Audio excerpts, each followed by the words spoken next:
દર્શક મિત્રો, જીપીકે ન્યૂઝમાં આપ સર્વનું હાર્દિક સ્વાગત છે. હવે જોઈએ અગત્યના સમાચાર. પ્રણામ.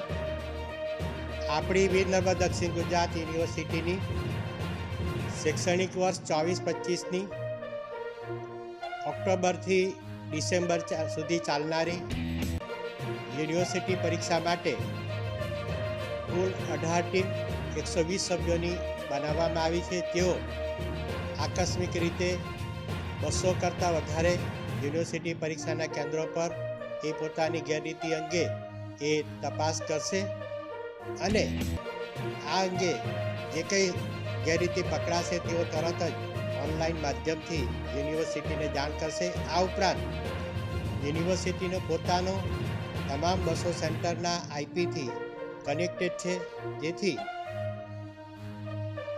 પ્રશ્નપત્ર ખોલવા, પ્રશ્નપત્ર સ્વીકારવા, ઉત્તરવહીઓના બંડલો, આ પ્રકારની જે સંવેદનશીલ બાબતો જે છે જેને સ્ટ્રોંગ રૂમ કહેવાય છે, તે સ્ટ્રોંગ રૂમ પર પણ 24 કલાક એના કેમેરા રહેશે